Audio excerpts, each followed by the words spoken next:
calling in and live on lands cared for and called home by the Anishinaabe, Dakota, and other Native people since time immemorial.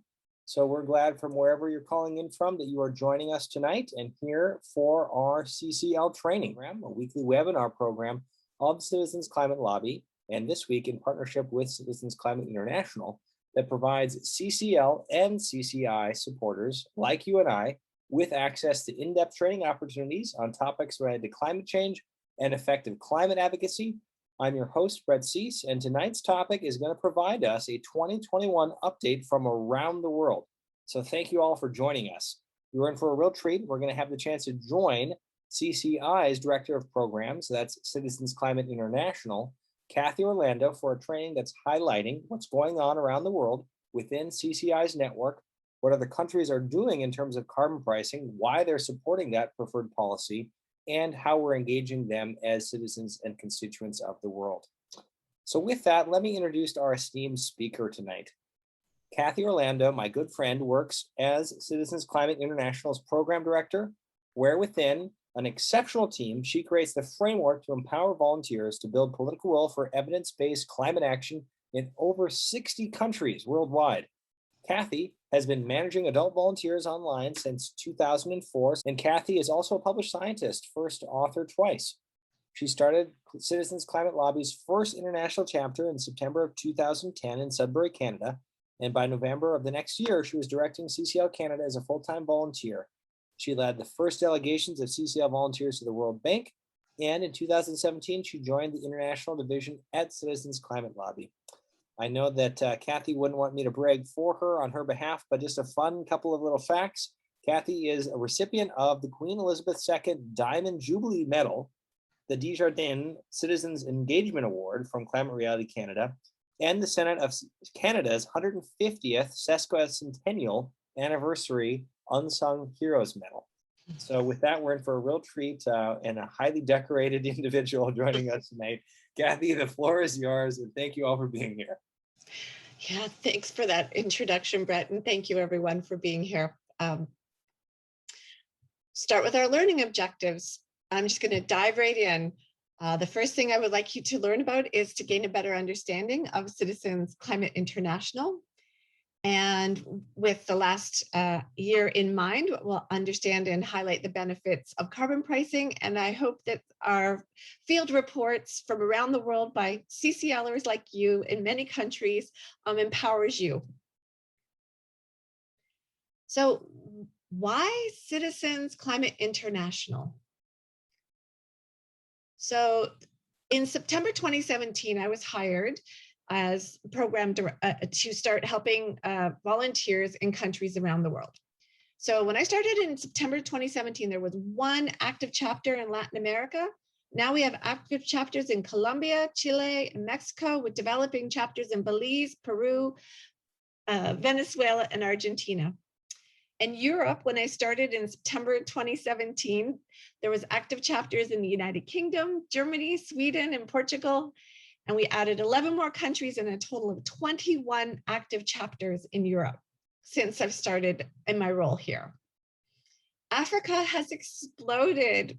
When I started in September 2017, there was one active chapter in Abuja, Nigeria, with 4 in development on the continent. Now there are 28 active chapters in 9 countries, including 8 active chapters in Nigeria, making it the 3rd most active country in the world outside of Canada, the USA, and Australia, and 4 countries with developing chapters. And we have a whole Francophone division. And I know for Americans, you just had people from the USA might not know what the word Francophone means. It's a whole French-speaking division. So for Africa, so countries like Togo and Guinea and Cote d'Ivoire, we have a whole division where they're getting services actually in French. And I've actually a couple of weeks ago lobbied in French, kind of. I didn't do a great job, but they did. People in the Ivory Coast, government officials in the Ivory Coast. It was a lot of fun. In Asia, we just had one chapter in Kathmandu in 2017. We no longer have that active chapter, but we have 2 active chapters each in Pakistan and Bangladesh, and 7 chapters in India, as well as an active chapter in Tokyo, and a developing chapter in what we call the Myanmar diaspora, and I will get to that later, and a developing chapter in Nepal. And lastly, there was just Australia in 2017, and there's quite a number of chapters there. Even they've been running on their own, but now there's a lot more chapters in Australia, and they've incorporated, and they've done a ton of things between then and 2017. An active group in New Zealand, and also a thoughtfully developing group in Singapore. So we have grown amazingly. So yeah, that's why there's a Citizens Climate International. We have a board. Dr. Megan Keita is the president, Isati Cintron is the secretary, and Andre Jimenez is the treasurer. We have 4 staff members, including myself, the program director, David Michael Turangwa. He is a field development lead, but also still quite heavily involved in coordinating Africa. Celia is our senior program associate, and Joe Robinson is our executive director. And we have some regional managers. I couldn't do what I do without Marlo. He just has been helping me immensely since he joined in 2017, doing a lot of the stuff behind the scenes and helping with the fundraising that we have to help run our conferences. We have a regional coordinator, Isati Cintron, and Tammy used to help her, but yeah, they were both were involved with Latin America. David Michael Turangwa is the African coordinator. James Collis is the European coordinator. We don't have a coordinator for Asia, but we have lots of Asian groups now. And just a special shout out to Rod here, who's been managing Australia for a long time. And maybe I should have put Lars up in Sweden as well. So yeah, we launched in 2021. We're an official entity. We have a website, a Facebook, a Twitter, an Instagram, a LinkedIn, and a YouTube channel. We run conferences, a forum, and other sorts of educational forums. We do a lot of the things that CCL does. We ran our first set of informational sessions in April, and we're doing them again in May, and then we're going to evaluate. And we blog about what various countries are doing, and this is something that Canada did lately, so it's the most recent blog up there. And I'm just going to give you about 1 minute of Dr. Megan Keita. He is speaking at our Earth Day Citizens Forum, and he opened up for us, and I would just want you to get a sense of the work that we're doing at CCI, or Citizens Climate International. Thank everybody for being here for our first CCI Earth Day Citizens Forum. And I'm going to begin immediately by stealing from Frank by letting each of you know that every day is Earth Day, and we need to engage in our duties in respecting and exercising our stewardship for the earth 24/7. It's important that we understand that this is a citizens forum. And in the citizens forum, I think one of the most important things that we need to recognize is the idea of our connections and the interrelationships between, well, all the things that go on in this globe. Those things are clearly environmental in the physical sense, but they also relate to the socio and political economic elements that are impacted by these things that we find most important in relationship to the earth itself. The task before us can't be left simply to governments. As citizens, we're required, in fact, we're obligated to demand accountability and to direct policy. That's part of the question that lies at the center of a citizens forum. We need to recognize ourselves not only as citizens who do these things, but as global citizens, all of us as global citizens. And we're required to demand and then get accountability from the people who are, in fact, our servants, who we elect in most instances to do our bidding. We can't achieve this goal. We cannot save the planet and ourselves if we do not, in fact, demand that kind of accountability as global citizens. We cannot solve the associated crises, the crises related to global climate change, the interrelated crises of poverty, racism, sexism, classism, and all the rest, unless we act as citizens, global citizens, responsible global citizens. This means that we must see the interrelation between the major social crises that the world faces and the crises of global climate change. And in that, we must always seek to find the commonalities in these oppressions in our continued stewardship of the earth. Again, I want to welcome you. I want to thank you. And I want to charge you in the sense of an obligation, but also in the sense of energy to, in fact, do as Frank says, regard every day as Earth Day. Okay, that was a wonderful speech. So that's your introduction to CCI. And now I'm going to go on to highlight the benefits of carbon pricing and taken through the lens of the last year.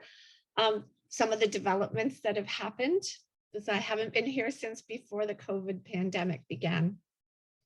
So just like you do in the United States, most of our chapters around the world focus on carbon fee and dividend, and sometimes they call it climate income, especially in Africa and as well as Europe. So yeah, we are for a fee on carbon pollution that's gradually rising, giving the money back to the people, and including border carbon adjustments. I want to share something with you. When I first started doing this work 10 years ago, I wasn't convinced that this was the best policy. It took me a while to really be convinced, but I want you to know I am now very convinced that climate income is the single most powerful tool we have to get to net zero by 2050. Last July, the largest study on carbon pricing was published. It looked at 43 countries that had carbon pricing and countries that did not. And there was a strong correlation between reduction in greenhouse gas emissions with countries that had carbon pricing compared to those that did not. As well, it was dose dependent. The stronger the carbon price, the higher the GHG emissions cut.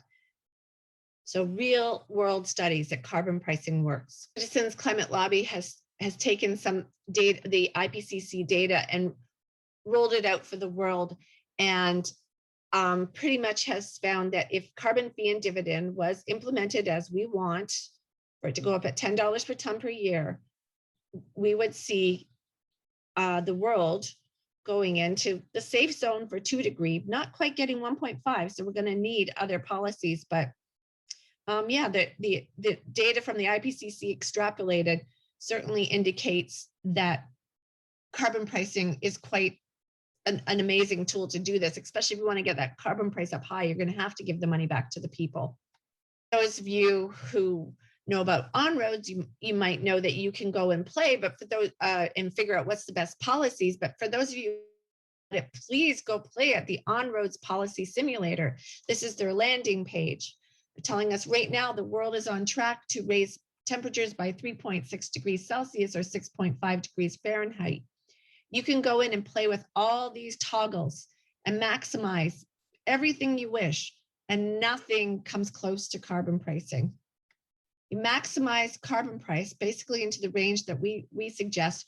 You take 1.1 Celsius, or sorry, I didn't do the Fahrenheit conversion, off the planet, but you also see a massive reduction in coal use and oil use and gas use, and an uptake of renewables.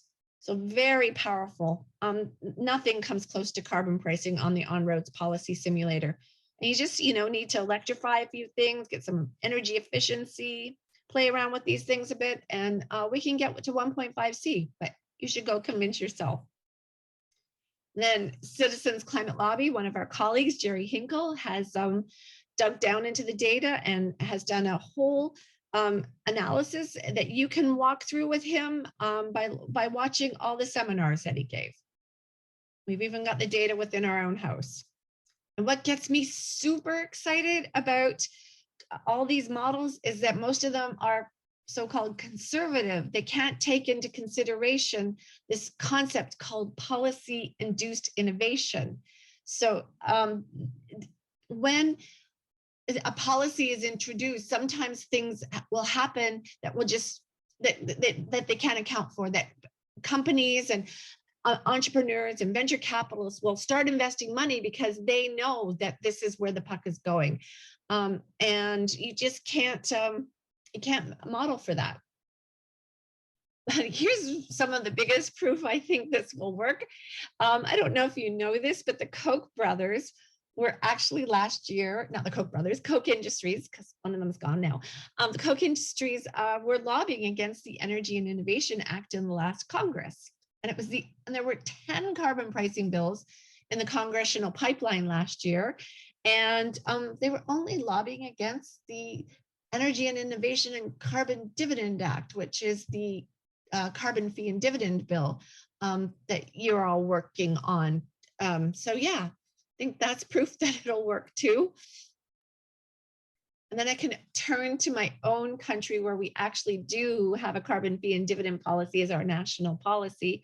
And I know this is a pretty intense graph, chart I mean, but the data here has been generated by Canadians for Clean Prosperity. And it's also very similar, not exact to the modeling that's been done by our own Parliamentary Budget Office. And basically, if in Canada we have a full carbon pricing policy with border carbon adjustments, going out to $15 a ton up between 2022 and 2030. So it's $170 a ton by 2030. We get 206% past our Paris Agreement target, which gets us about, well, not quite to the 2-degree limit, but we're getting close. So we really, it takes a big, huge chunk out of the greenhouse gas emissions. It almost doubles the amount of GHGs that would be reduced if we just didn't have carbon pricing straight across the economy. So we need those border carbon adjustments. So we're looking to you in the USA, as well as our colleagues around the world, so we can really help Canada get our carbon pricing policy going strong. And a lovely thing is economic data shows that the lower income quintiles do get more money back with our carbon pricing policy in Canada. And only the higher income quintiles pay more. And it's really like, even at the max in 2022, it's $200 a year, which is the equivalent of a fancy cup of coffee a week. And yeah, I think they can afford that. And here's why. This is the average income footprint of the various quintiles and deciles across the world. And you can see the top 10% of earners in every country in the G20 for which they have data consumes way more carbon than average. And those in the 50th and 40th percentile consume way less. And that's why most people come out ahead. And then there's been massive progress in Canada, like I've been alluding to. We're going to have a carbon price of $170 a Canadian a ton by 2030, provided things don't go sideways at elections. And we're working on that. But happily, all political parties and major political parties in Canada do support carbon pricing. They just have different models. But I don't have time to get into that.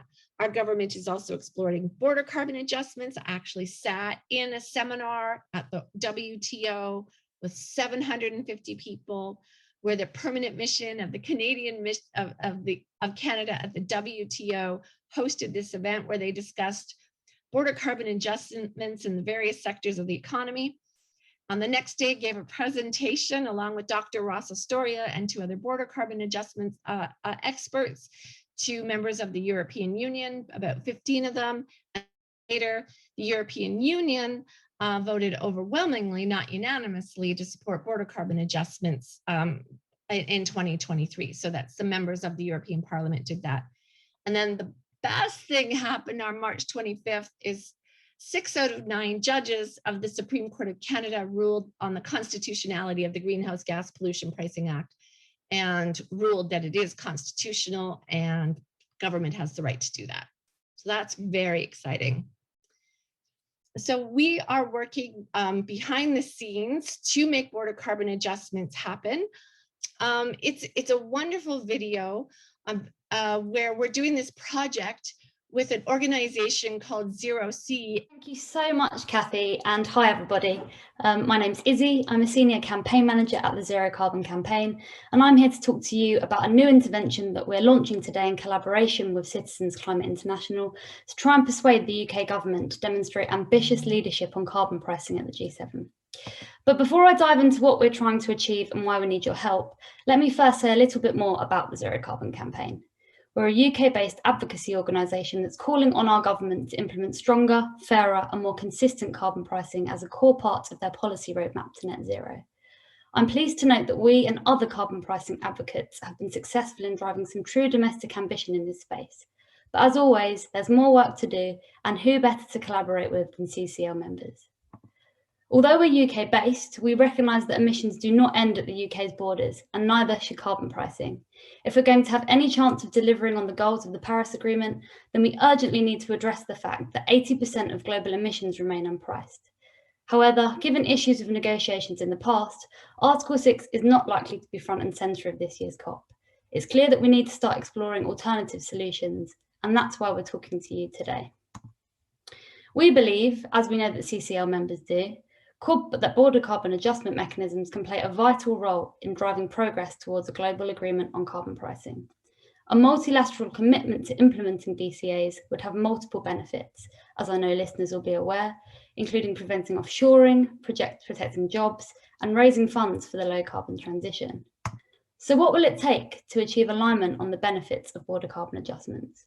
We believe that the G7 is the perfect forum for countries to come together to discuss how BCAs can be implemented in a way that is both effective in driving down emissions and fair for nations who are not able to decarbonise at the rate of developed economies.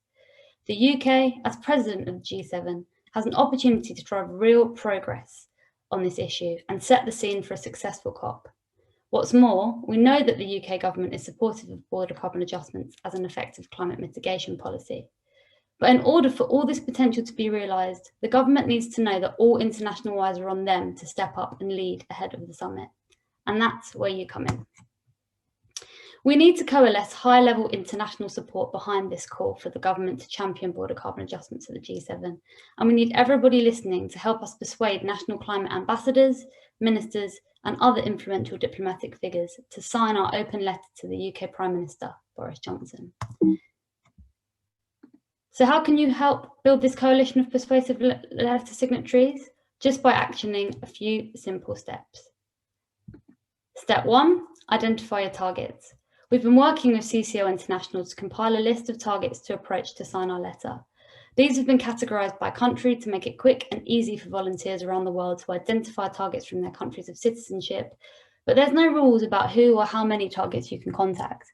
If you've got the time and the appetite to contact representatives from countries other than your own, then do feel free. After all, the more volunteers that contact signatories, the more likely it is that they'll agree to sign the letter. And step 2 is super easy. You just need to click the link in this presentation to open up the email template that includes the link for the target to read and sign our letter. It's currently only available in English, but we are on hand to help with translation if required. Our target is to have a list of signatories by the beginning of June so we can deliver this letter to the Prime Minister on World Environment Day on the 5th. So we really need to get signatories over the course of the next month, and so start sending out those emails in the next 2 to 3 weeks. Step 3, in order to track progress, we need to know who has written to which targets. So as a third step, we're asking you to take a couple of minutes to email us with an update to let us know that you've reached out, heard back, or secured your signatures. And the email address is there in the presentation. And finally, just a reminder that our wonderful colleagues David Michael Turungwa and Cathy Orlando will be on hand to help coordinate this outreach from the CCL international perspective. So if you're a country leader, then please do contact them before making your approaches. If you're a CCL volunteer or a volunteer from another organisation, on the other hand, then all you've got to do is pick a target and get stuck in. But if you need help, then please do contact us at the Zero Carbon campaign. Thanks so much for listening, everybody. We really hope we've convinced you of the opportunity we have in front of us to make real progress on global carbon pricing at the G7. But we can't do it without you, so please get emailing. And just a final note to say that we'll be following up with a link to all these instructions so that you can start getting involved. Thanks again. And we're targeting various world leaders to ask the G7 to, the president of the G7, which is the United Kingdom, to enact border carbon in their role as G7 president, or just push for it at the G7, but also in their role at COP26. So to show some leadership on border carbon adjustments. I'm going to apologize right off the bat. I can't tell you every story of every single chapter across the world, but I'm going to tell you as many as I can. So hold on to your seats. In case you missed it, something really huge happened last week in Germany. For the first time, a court determined that a nation's climate change reduction plan presents a clear and present danger to the freedoms of young people. Basically, it's a human rights issue. And the court describes the current measures by the German government as violations of the freedoms of the complainants, some who are very, and this is very surprising because Germany has some of the most aggressive climate plans aligned with the science. And one of the reasons why I bring that up, because here in Canada, we have a youth court case that is going through here in the largest province, where they are suing the Ontario government for rolling back their climate targets. And they're calling them out on what we call our Charter of Rights and Freedoms, or basically our human rights as children. And it's actually the government of Ontario tried to stop it twice. Twice the courts have allowed it to go through. So now this case will be heard. Now, why is this CCL? Because this young lady here, who you can't see, Alex Neufeld, is the leader of Citizens Climate Lobby in the National Capital Region. And this child here is my daughter, and she's one of the chief complainants as well. And there's a wonderful team of 7 youth supported by Canada's Ecofiscal Commission that is suing the Ontario government for not meeting their greenhouse gas emissions targets, or for huge implications globally. This will really start to push governments and also make investment, people who invest in fossil fuels wary, because they might, legally be accountable or lose their work. Okay, so world, I'm going to miss a lot of people, so I'm going to apologize in advance. So we have this wonderful chapter in New Zealand, and they recently had a paper commissioned by Infometrics, and it's the economic assessment of carbon dividend in New Zealand. And they basically showed similar sort of data to what you get with REMI. I don't have time to go into the details, but it was given it to their government. So this is your colleagues in New Zealand. We, for the past year, have had a chapter in Japan that's been developing. They've gone through all the training. I can't give you the exact metrics. They meet with politicians. They have a Facebook. They have a website. They come in on every single Citizens Climate International call we have for leaders. They share their reports from the fields. They're trying to help their conservative government in Japan embrace carbon pricing and hopefully more of a carbon fee and dividend policy. We have a chapter in Bangladesh, 2 actually, one in Dhaka and one in Barishal. And they are working collaboratively together. So they're to develop citizens climate in Bangladesh. They have a Facebook. They have been trained, they have memberships, and they're growing, and their plans right now are to grow. We have 7 chapters in India. Again, they're doing a ton of work, just figuring out where exactly they need to do things, because they're, it's a country of 1.2 billion people, so they're still working on their plans, and we will be seeing more from them soon. Very interesting work going on in Pakistan. Our leader there, Raza, is has been hired by the Islamic Relief Fund as their climate coordinator for all of Pakistan. So he's leaning on us a little bit to help with, communicating and vice versa, working together on how to communicate better with the Pakistan government. Really fascinating story about Raza. He's a lawyer by training, and in many parts of global South, it's really fascinating. They actually openly lobby their politicians on Twitter. So he was doing this open lobbying of the Minister of Climate Change for Pakistan, and that's how he got picked up by the Islamic Relief Fund people. So really doing some fantastic work there. Our colleagues in the UK are getting ready for COP26. They've joined us on our COP26 calls, and they're also doing a lot more building of political will at the local level to help build political will just for climate action in general. So that feeds up to have stronger climate policies for the United Kingdom. Our group in Sweden, I know I'm going like a mile a minute here, but our group in Sweden just had a national interview yesterday, and I was part of it, like just yesterday. I don't know if you know what's going on in Colombia right now, but they are suffering from a tax revolt. It has nothing to do with carbon taxes, but there's been violence. So our thoughts go to our colleagues in Colombia and in Chile. They're in the middle of elections, so it's more like public education, but once the elections are over, they will go back to lobbying their politicians. I know that was a lot of information. Some really cool stories. Okay, here's one from Colombia. This little boy here, he's 11 years old. He's a Fridays for Future striker. He's part of Citizens Climate Lobby in Colombia as well. He is now the Colombia's ambassador to the European Union. Isn't that cool? 11-year-old CCL boy from Colombia, Francesco Vera.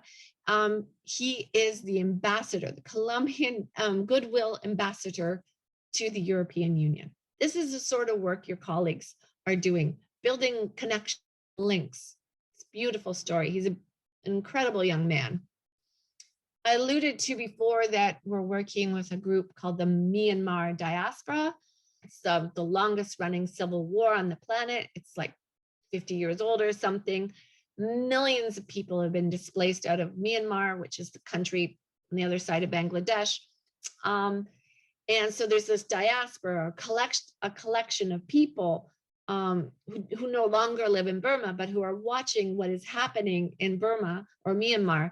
And I don't know if you know, but there was a coup on February 2nd and the military took over.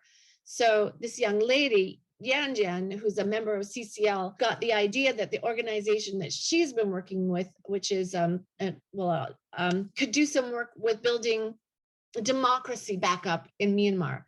Now, I don't know if you noticed, if you go to our website at Citizens Climate Lobby, Citizens Climate International, we don't have the same solution to climate change. We don't say democracy, we say people. Because in like countries like Colombia and Myanmar, things are challenged. So here's a video of Jan explaining GM for acknowledgement for the land that I'm sitting on, which is Powhatan land. And yes, I'm Jan. I'm a Kitchen American, born and raised here in Virginia, Northern Virginia of America. And the Global Movement for Myanmar Democracy, GM4MD, is a youth-led grassroots organization supporting Myanmar's fight for a federal democracy through international coordinated action, I should say. It was founded in response to the military coup on February 1st, and GM4MD consists of 45 students and young professionals and an advisory board including Simon Bilinis from International Campaign for Rohingya, Mark Farmaner from Burma Campaign UK, Weiwei Nu, a well-renowned international human rights activist who's Rohingya, and Kin Omar, who is also another well-renowned Burmese activist. Our mission is to leverage social media and mass organizing to raise awareness among the diaspora and the broader international community. And we achieve our goals through advocacy, global campaigns, and health and wellness initiatives, which have thus far garnered the support of 10,000 individuals, or more than 10,000, and 200,000 plus views on Facebook, and $10,000 plus dollars for emergency medical needs. So that's something that we love to pride ourselves in, with like the little few months that we've been functioning. And I'd just like to share my screen really quickly, just to give you a little introduction. This is our webpage. Anyone can go and visit to learn more about all the things that we're up to. We function through advocacy, social media, protest organizing, press and publicity, storytelling, fundraising, wellness committee, and a data team. So it's very comprehensive. And yeah, that will be it for my spiel. So yeah, a lot's going on. Our colleagues in Australia, they have, they're growing, they have incorporated, they have numerous conferences regionally and nationally every year, and they have a campaign going on for public education as well on the Australian climate dividend. Our Citizens Climate International in Africa, here's a report from David Michael Tarangwa. And at the moment, we have one major project which is ongoing. So the pictures you see on your screen are those of our volunteers who are visiting their respective government offices. And the target is asking them to include carbon pricing, precisely carbon fee and dividend, into the updated NDCs. As you know, many African countries and indeed other countries across the world are right now revising their NDCs to be submitted to the UNFCCC. He's describing that many countries, I think 8 or 9, their volunteers in Africa went to their governments to ask their governments to join, to include carbon pricing in their NDCs. And there was a lot of field reports, but this one struck me. Nancy Tembo, who is the Minister for Forestry and Natural Resources in Malawi, was lobbied by our CCL Malawi group. One of them was a young person who had done a university project on carbon pricing. They talked to her about the benefits of carbon fee and dividend, and she did a whole Facebook post about it, talking about it. It was so beautiful. When we work with our chapters in the Global South, we often don't just jump into carbon pricing. It's a really good idea to make a strong connection to the nature around them. And we have this woman in Belize who is juggling both carbon pricing and nature-based solutions. And this is Ruth's story about the work she's doing in Belize. Thank you so much for this time. I really appreciate getting this platform. I have my PowerPoint set up here, where we're doing a lot of work when it comes to environmental restoration in Belize. And one of our key attributes that we're highlighting is endemic species protection. Our Atlantic Goliath grouper is one of those flagship species. And we have been advocating and working with the fishermen on protecting these huge groupers, from extinction. And we also work with the seaweed farmers. So we look at how the seaweed farms are serving as a nursery area for lobster juveniles. And so we also partner with the Placencia Producers Cooperative Limited. And we also partner with the women's group, and in myself, a part of the youth group, and in Southern Belize, and also I'm the national coordinator for the Commonwealth Youth Climate Change Network that we've activated our youths. And so our entire value chain, I would say it's not only from grassroots, but now we're going into attaining some sort of seat in policy making when it comes to our sustainable development plans and reaching that 2030 goal.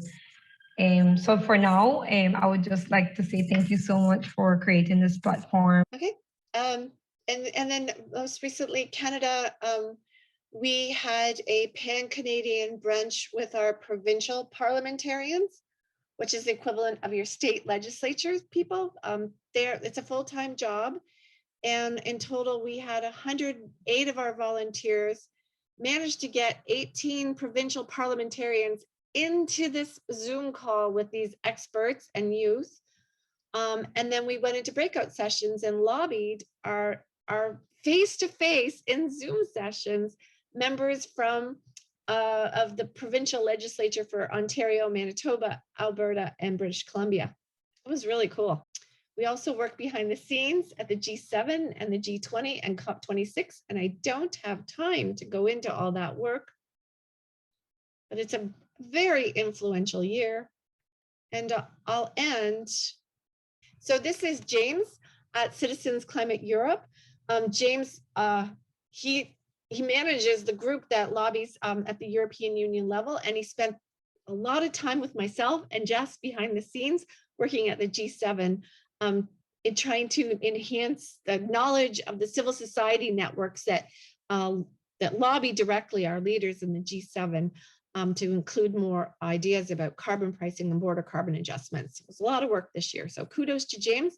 But here is his update about the state of play in the European Union.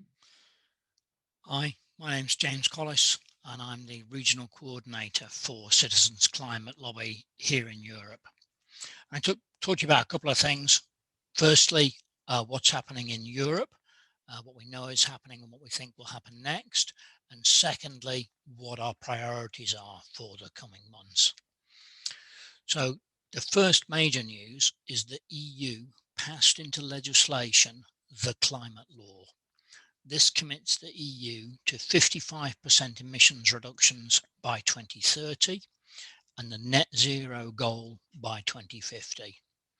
This establishes the legal framework in which all legislation now has to combine to achieve.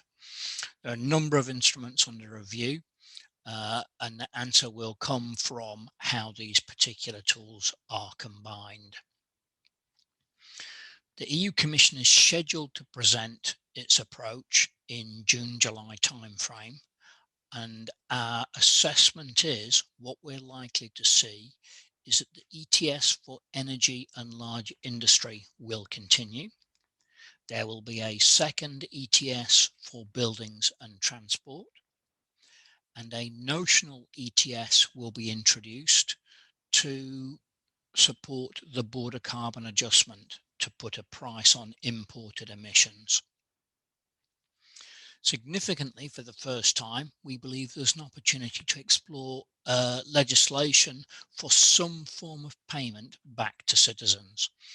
In a recent meeting, the EU President, Ursula von der Leyen, discussed with the second largest party group, bearing in mind in Europe we have 7 party groups in the Parliament. I specifically discussed the need to ensure some form of just transition, and that they plan to look at the Swiss model for working out the best way to do that. And this was during a meeting in which the Social and Democratic Party, this second largest group, actively promoted the citizen dividend as an important concept. So from our point of view, where we're focusing our resources, firstly is closer cooperation between the European Parliamentary Group and the national teams.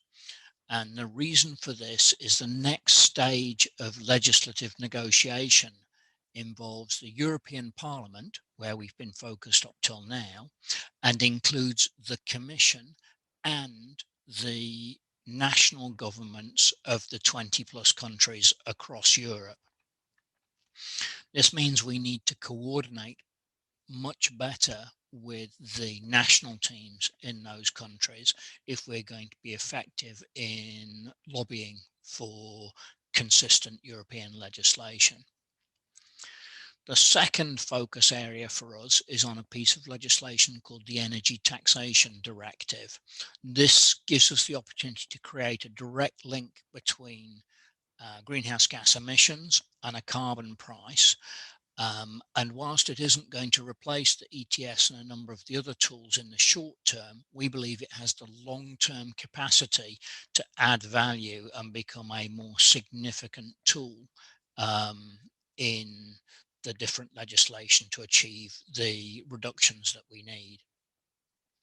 In particular, it could be used as a rising floor price within the energy trading system. Also, it can be used to influence funding going back to citizens. Currently in the ETS, funding goes to a modernisation fund and an innovation fund, both of which are well-intentioned, both of which have flaws and could be significantly improved. So the ability to do those things would change the current regressive nature of the way carbon is priced in the EU. And they lead on to the final point I wanted to touch on, which is this opportunity to work with the political relationships that we've established and combine that with the expertise in the International Climate Income Alliance. This has specific intelligence and knowledge on how the Swiss recycling of revenue systems work, and we think we can make those relationships work to good effect. So there's one final thing that we have on our to-do list, and that is to address funding. Currently, CCL in Europe is a completely volunteer-based organisation, and in order to scale and execute on the priorities we've got, we want to move to a firm financial footing so that as our operations become more sophisticated, we're able to coordinate well in this next phase of our work in Europe. So thank you very much for listening. I hope it's been useful. As ever, we acknowledge the work done elsewhere in CCL because we stand on the shoulders of our colleagues in what we do in Europe and really appreciate how your work informs what we do. Thank you. Close by saying thank you on behalf of all of us attending live and the many, many more that are going to tune in on their own time frame across our podcast channels, our YouTube or Vimeo and CCL community. This is one of my favorite weeks of the year when I get an update and just get to have that shot in the arm to know what's going on throughout the rest of the world. So we are just eternally grateful. If there's anything that we can do to return the favor and support you, please let us know. And again, thank you for your leadership. Chimigwich, bless you all. Thank you. Thank you for listening to this episode of Citizens Climate Lobby's training program. You can tune into more episodes anywhere podcasts are available. Inspired by what you heard today? Join Citizens Climate Lobby to advocate for bipartisan climate solutions. Go to community.citizensclimate.org to find more trainings, resources, your local chapter, national action teams, discussion forums, and more. Be sure to like our Facebook page and follow us on Twitter and Instagram @CitizensClimate. We also invite all of our listeners to subscribe to our YouTube channel for more inspiration. And together, we are creating the political will for a livable world.